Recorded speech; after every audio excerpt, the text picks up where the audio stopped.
Merci d'avoir choisi Watch Web TV. Madame, Monsieur, bonsoir et bienvenue dans Fait du jour de ce 31 juillet 2017. Le ministre de l'Énergie et des Mines, comme Manela Kiza, annonce qu'avec la fin du mois d'août, les délestages liés à la crise énergétique seront probablement réduits au maximum. La Régie des eaux pourrait ouvrir bientôt une centrale de 30 MW. Le ministre de l'Énergie et des Mines l'a annoncé au cours de la présentation du rapport semestriel et c'était ce lundi. Je propose de suivre le ministre comme Manela Kiza.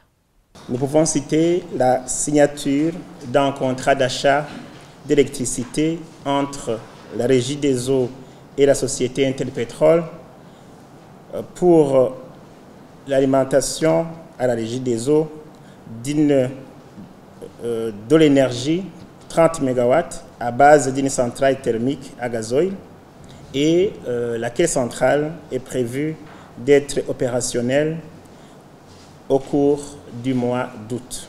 L'essentiel, ce n'est pas que vous n'avez pas eu d'électricité comme vous le vouliez, mais l'essentiel est que très prochainement, vous puissiez en avoir et comme prévu, avec le mois d'août, nous comptons diminuer au maximum le délestage pour que tout le monde, bon nombre d'abonnés à la Régie des eaux puissent bénéficier de l'électricité. De son côté, Gabriel Lufili, activiste de la société civile, estime que le ministère de l'Énergie et des Mines souffre d'une crise économique liée à la suspension des fonds accordés par l'Union européenne. Selon lui, cela expliquerait cette crise énergétique. Je propose de suivre Gabriel Lufili.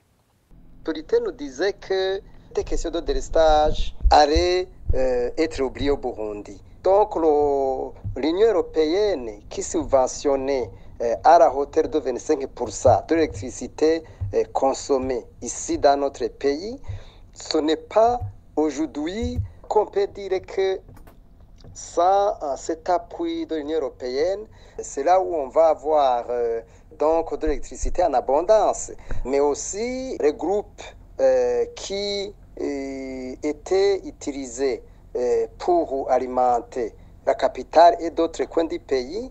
Apparemment, ces groupes travaillent quelques jours, mais ce n'est pas du tout suffisant. C'est pour cette raison que l'ORICOM voit que les réalisations du ministère de l'Énergie et des Mines ne peut pas en aucun cas même être, je crois même à 30%. Ce ministère souffre comme le pays souffre, au lieu de se jeter des frères, il faut qu'ils affrontent des questions de taille pour trouver des solutions adéquates. Et tous ces propos ont été recueillis par Dorine Niungeko. Et voilà, c'est ici que nous clôturons ce fait du jour. Merci de l'avoir suivi.